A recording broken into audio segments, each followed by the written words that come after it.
Izdelava podstavka.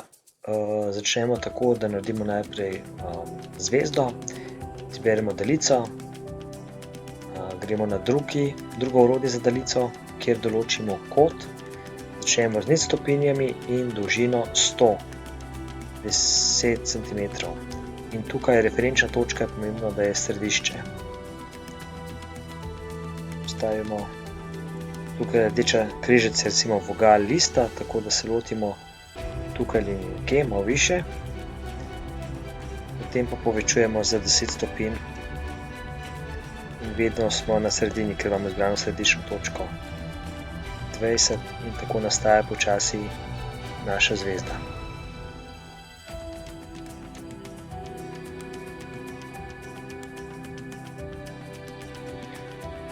Tako, desen klik, dobili smo zvezdo.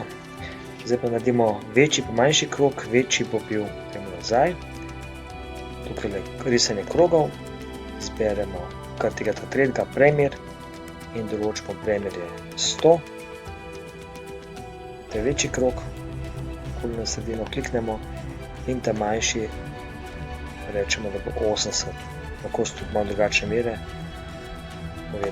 Ko je to označeno, izberemo puščico, označimo ta del in bomo vse skupaj tukaj na desni strani, ta tretja ikonca, če kliknemo, se nam pojavijo urejevalec lastnosti. Zaprem.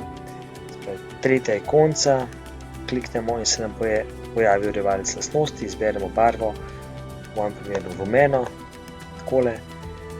Zdaj pa začnem ko imam te točke, začnem z risanjem obrisa svojega podstavka. Izberem daljico in prvo risanje daljic med dvema točkama in začnem z svojim vzorcem. Recimo, da bi začel takole. Lahko bi tudi kakšne druge povezoval med sabo.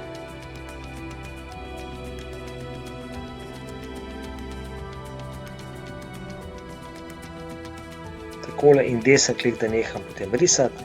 Se pravi, to, kar je z belo, je v bistvu ta moj obris, vse ostalo bom kasneje izbrisal, oziroma lahko že kar tako izbrišem, izberem puščico, kliknem v črnino in vlečem iz desne proti levo, iz desne proti levi strani, označeno vse, zdaj grem pa potem tukaj na radirko, da se to izbriše, kliknem še na prvi krog, ga izbrišem, drugi krog ga izbrišem, da se pa noter samo še podpišem,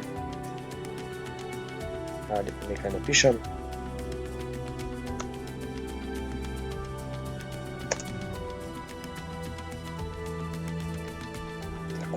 Če je stvar prevelika, kliknem še enkrat in tukaj označim besedilo in dam namesto 10, 8. Takole. To je pripravljeno zdaj za tiskanje, se pravi, gremo na predogled tiskanje ali konca. Tukaj malo pomanjšamo, da vidimo, kam gre na vogal lista. S klikom na tole ikonco se nam pojavi na sredini in zdaj z klikom na PDF se ustvari PDF, ki ga natisnemo ali pa kar direktno na tiskalnik.